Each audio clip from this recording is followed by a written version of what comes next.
Terra de Bergen con la tossità, tutta cupole tor e campanile, che l'è come un sogno che il parte di quando sve per la strada. Un filmato enogastronomico sui piatti tipici della cucina bergamasca. Tanti primati che può vantare Bergamo, una lunga storia, invidiate bellezze artistiche ed ambientali, un bagaglio di tradizione, tanti segni di devozione popolare, ma anche una lunga e ricca tradizione gastronomica, fatta di ricette a preparazioni gustose, generose di sapore e di antica memoria, che utilizzano i prodotti tipici del territorio, quindi prodotti sani, genuini, a chilometro zero.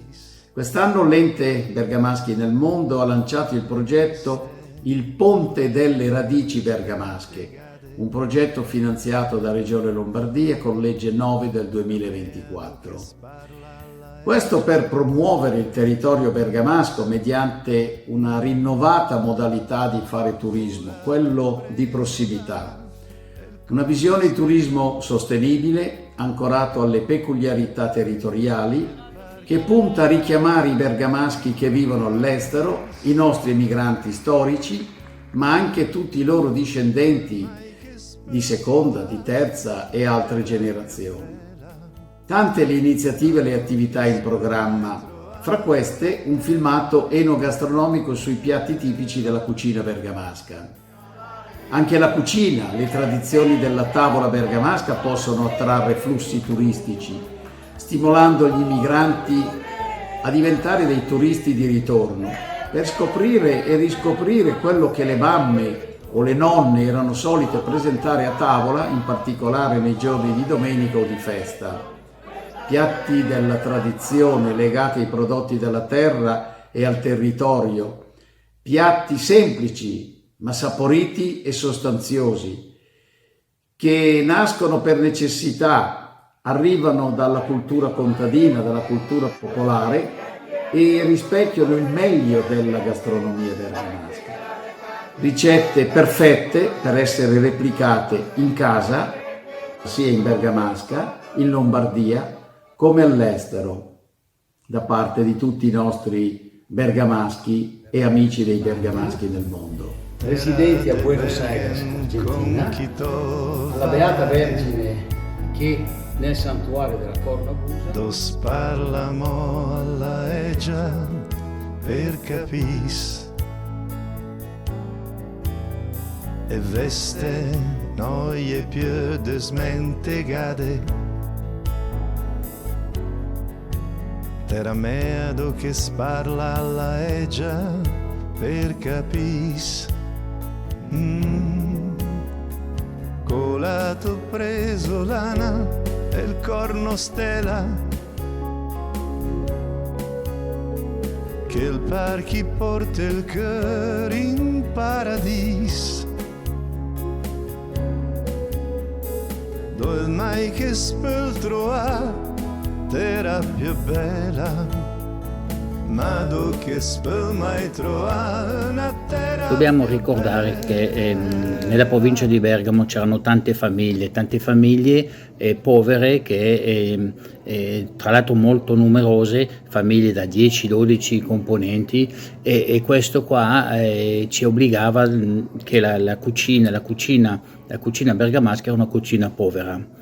Nel periodo invernale ognuno di famiglia aveva un maiale dove si ammazzava, un maiale o anche un paio di maiali dove si ammazzava per produrre tutto il prodotto che poteva offrire il maiale, dal salame alle salsicce al cotechino, tutto quello che si poteva utilizzare, anche il sangue, si faceva la torta di sangue. E questo è stato per tanti anni un po' il cibo di queste famiglie così numerose. E parlare di cibo bergamasco ne potremmo parlare a lungo termine, perché tutti si inventavano qualcosa pur di avere qualcosa da mangiare. Sono arrivati momenti migliori dove si faceva i casoncelli, momenti dove si poteva permettersi qualcosa di più, un raviolo bergamasco, il casoncello, che ancora oggi è gettonatissimo e ognuno, ristoratori, ha fatto un po' la sua ricetta personalizzata. Lo stesso raviolo, fatto il raviolo di Pare, che non contiene carne ma contiene verdure e aromi. Anche questo, pensate che fanno il festival del Scarpinocchio di Pare tutti gli anni, è diventato il motivo di una festa in Val Seriana. Potremmo parlare di polenta che è un po', la polenta è stata un po' l'anima di tutta la cucina. Dalla polenta si faceva tutto, polenta e formaggio, polenta con gli uccelli, quelli che si prendeva ad andare a caccia, c'era la polenta col brasato, c'era la polenta col tecchino e versi. Si poteva usare la polenta anche a fare il dolce, tutti usavano anche la polenta, quello che avanzava si faceva questa torta di un'antica ricetta smaiazza che è fatta di polenta avanzata con i fichi, noci, uvetta, tutto quello che si poteva avere per non scartare assolutamente niente. Nel mondo del dolce, la famosa polenta uccelli, che è diventato ormai un simbolo del dolce bergamasco. Abbiamo anche la torta Donizetti, una torta asciutta dedicata al compositore Gaetano Donizetti di Bergamo, e poi abbiamo anche il gelato alla stracciatella, che Enrico Pannatoni nel 1961 ha saputo dare un'immagine diversa del gelato, mettendo dentro del cioccolato fondente mentre la macchina gira. Dunque tutti questi pezzettini di cioccolato che troviamo dentro nel gelato a fior di latte, gelato alla panna. I nostri vini, il nostro Valcalepio, il Valcalepio che parte dall'inizio da Val San Martino, va a finire fino dove parte la zona del Franciacorta. Anche questi ultimi anni il Valcalepio ha fatto veramente passi di grande qualità. Abbiamo dei vini DOC, dei Valcalepio DOC veramente di una qualità veramente di alto livello. Parlando dei formaggi, sappiamo che Bergamo è la capitale mondiale dei formaggi. Abbiamo delle specialità da Stracchitun ai nostri Italeggi, a tutti i nostri formaggi fatti soprattutto in alta montagna, nelle montagne bergamasche, che ci porta sempre a avere dei prodotti di grande qualità. È un onore per Bergamo. Terra de Bergen con la tossità, tutta cupole tor e campanile, che l'eco men du son che il par de di, quando sve per la strada de lontà, col serio il brem chi te traersa al piano. Bergamaschi nel mondo, buongiorno. Un buongiorno da Bergamo, siamo a Treviglio, Associazione Cuochi Bergamaschi. Oggi insieme a Giuseppe andremo a preparare il coniglio, la tradizione del menù della domenica, cucinato come si faceva una volta con un piccolo tocco di innovazione e modernità. Soprattutto era un piatto dei periodi invernali, del carnevale, vissuto con gioia dai bambini e dagli adulti. Andremo a fare un coniglio in una maniera molto semplice, tutti lo potrete fare a casa, cotto in una maniera molto semplice, gustoso, una carne sempre tenera, dove avete la possibilità di poter stupire i vostri commensali. Abbinato alla polenta taragna sarà sicuramente un menù che delizierà tutti. Questa è la nostra palestra dove formiamo i giovani, dove facciamo tanta sperimentazione, dove facciamo tante prove, e oggi abbiamo Giuseppe, un ragazzo molto bravo, sempre dell'Associazione Cuochi Bergamaschi, che si diletterà lui direttamente a preparare il prodotto. Noi crediamo molto nei giovani, Bergamo è una grandissima palestra culinaria, e allora che dire? Vi aspettiamo a Bergamo. Come prima cosa andiamo a tirare via tutte le ossicine e tutte le interiora, in modo da avere l'animale completamente pulito per procedere poi a riempirlo. Questo è il nostro coniglio pulito. Adesso per riempirlo useremo una sac à poche, una sacca, ma si può riempire tranquillamente anche con un cucchiaio. Il ripieno lo abbiamo fatto con appunto della salsiccia, delle uova e del pangrattato, degli aromi, e procediamo a riempirlo. Andiamo a riempirlo in modo omogeneo, in modo da avere tutto il coniglio pieno. Adesso vediamo come chiuderlo. Partiamo dall'esterno, in modo da chiudere le parti esterne e far sì che non esca il ripieno. Dopodiché lo arrotoliamo. Adesso vi indicherò un trucchetto per rendere il coniglio più compatto e per avere una cottura più omogenea. Mettiamo un paio di strati di pellicola in modo da avere più facilità poi nella chiusura, anche 3. Mettiamo il nostro roll chiuso al centro. Andiamo a mettere giusto un paio di aromi che poi toglieremo dopo. Adesso ci serve questo metodo anche per rilasciare un po' di umidità all'interno e far sì di non perdere tutti i succhi. Per quanto riguarda il sapore, il sale lo metteremo solamente alla fine, tanto la nostra pasta di salame farà tutto il resto. Ok, chiudendo così, giriamo. Dopodiché abbiamo dei movimenti semplici, sempre verso di noi. Voilà. Andremo ad avere un coniglio ripieno, compatto. Ci fermiamo da una parte. Questo metodo serve principalmente per compattare la carne con il ripieno, avere delle fette poi compatte, solide e far sì che ovviamente l'umidità rimanga all'interno e non perdiamo tutti i gusti. Rimettiamo il nostro rolle sul tagliere, andiamo a tirare via le estremità della pellicola e possiamo procedere a metterlo in forno a vapore in modo da dargli un inizio di cottura e far sì che la carne risulta tutta cotta e compatta insieme per poi andare a piastrarlo. Visto che voi a casa sicuramente non avete magari il forno a vapore, possiamo mettere il roll in una teglia con un po' di acqua e cuocerlo anche a 100-110 gradi per un 20-30 minuti. Io lo cuocerò a 70 gradi per 40 minuti, dopodiché lo raffredderemo per procedere al taglio. Vi ricordo che nel ripieno abbiamo la pasta di salame, un po' di pangrattato, le uova e il pecorino. Dopodiché passeremo invece alla brasatura. Se invece siete un po' più preparati si può fare anche con lo spago, quindi facciamo prima il nodo sul lato, facciamo il nodo sotto. In questo caso si può anche infornare in maniera classica a 160-170 gradi. Bene, adesso abbiamo terminato la cottura a vapore, l'abbiamo tagliato, si nota che è leggermente rosa, tutti i succhi sono rimasti all'interno del coniglio, quindi non risulterà sicuramente stopposo. Procederemo adesso a passarlo in padella col burro, un po' di aromi e a terminare la cottura. Scaldiamo bene bene la padella, facciamo sì che prenda temperatura, aggiungiamo il nostro burro. Non abbiate paura perché tanto ci vuole il burro è uguale all'amore. Aggiungiamo un po' di aromi all'interno, un po' di salvia, un po' di timo che a me piace tantissimo, è molto aromatico. In questo momento andiamo a dare un po' di croccantezza al coniglio, che è quella che ovviamente gli manca.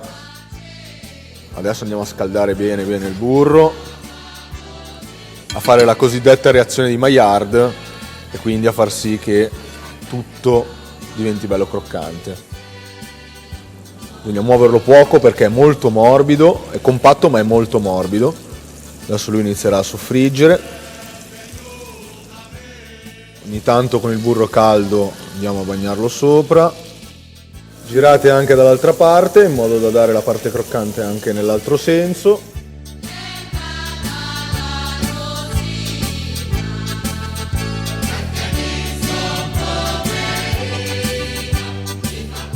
E adesso vi lasciamo direttamente con Morris che andrà a cucinarvi la polenta nella tradizione bergamasca. Oggi ci troviamo a Palazzagora, andremo a preparare una polenta tradizionale bergamasca utilizzando 4 ingredienti: acqua, sale grosso, farina bramata mischiata a una farina integrale più saporita. Come quarto ingrediente abbiamo il fuoco perché andrà ad aggiungere sapore e profumo alla polenta per renderla unica.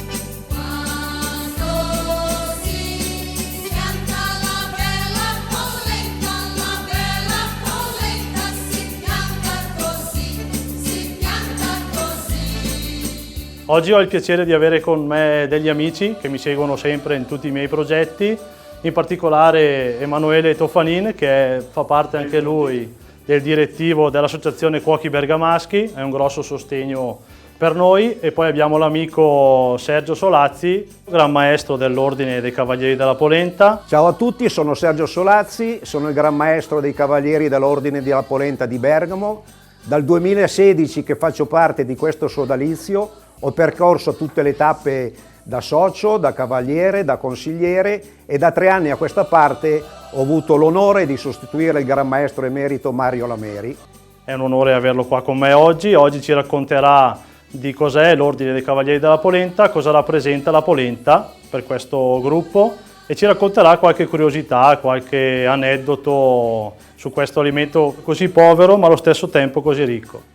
Oggi andremo a utilizzare una farina integrale, è una farina che viene poco lavorata, è molto rustica e molto ricca di sapore, una farina diciamo all'antica come ne facevano una volta, del sale e dell'acqua. L'acqua di sorgiva è la cosa migliore.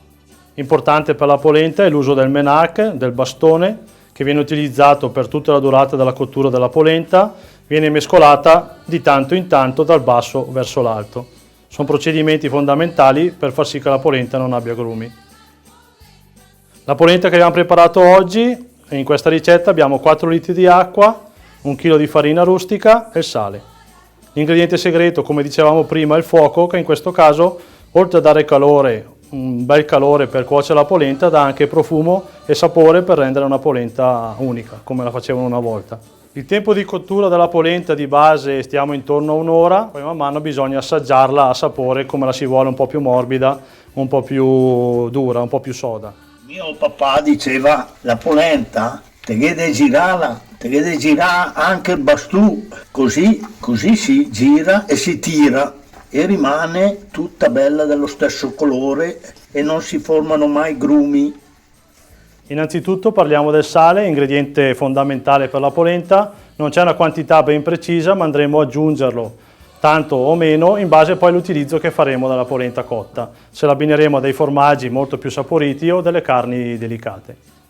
Oggi ci siamo trovati qui nella taverna a preparare la polenta con dei prodotti tipici della Bergamasca, anche per voi migranti, così ritrovate proprio il sentore di Bergamo. Innanzitutto i formaggi, che vanno sempre bene sia stagionati che freschi alla polenta, come pure tante carni, si può dire tutte le carni, gli umidi ma anche gli arrosti, funghi delle nostre valli, sia gli insaccati di maiale, sia vitello, sia spezzatini, stinco.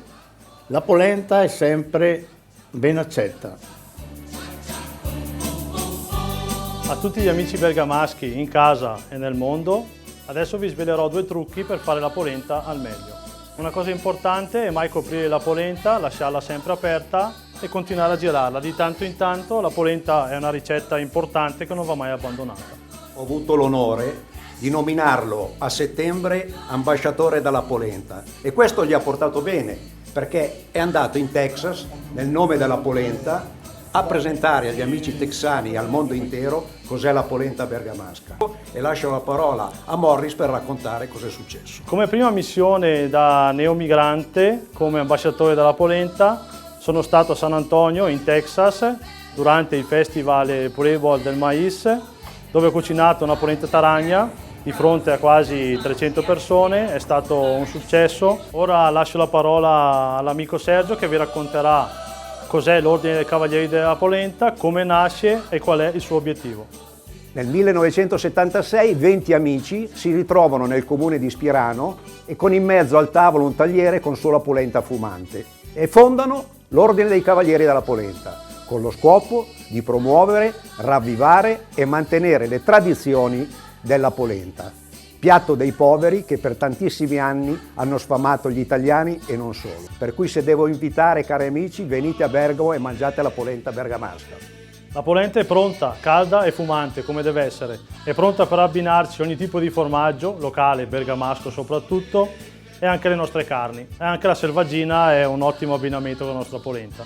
Vi ricordo che la polenta è buona anche il giorno dopo o più giorni dopo, utilizzata anche per varie preparazioni come i brösteloce, gli gnocchi di polenta, tradizionali preparati a carnevale, buonissimi, con ancora in abbinamento sugo ai formaggi o con le nostre carni.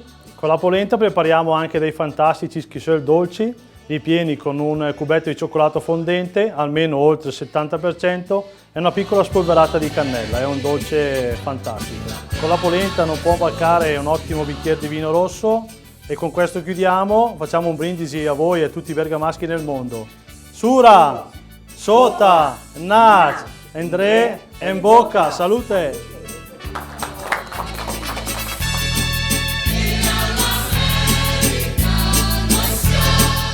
Buongiorno a tutti, un abbraccio forte a tutti i bergamaschi del mondo. Sono Adriano della pasticceria Adriano. Vi presenteremo tutti i vari ingredienti per poter andare a fare le frittelle di carnevale. Chiara ci farà vedere come si impastano le frittelle con questi ingredienti: farina, lievito, scorza di limone, latte, sale, zucchero, mele e uvetta. Partiamo dal primo ingrediente, farina e scorza di limone. Adesso aggiungiamo il lievito, tutto lo zucchero e il latte viene inserito a filo in modo che non si creino dei grumi, e fino alla fine il latte va inserito in questo modo. Inseriamo il sale, l'impasto adesso deve girare per circa 10 minuti in modo tale che diventi un impasto liscio e tenace. A questo punto possiamo andare a inserire le mele e l'uvetta.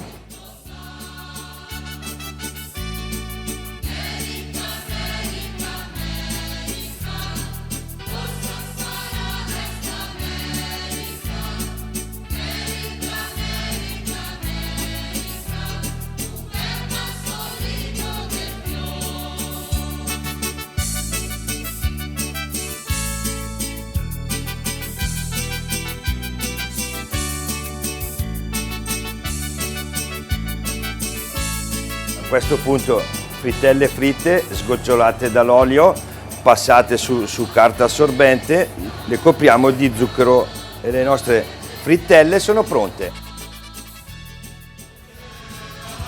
Un saluto ai bergamaschi nel mondo!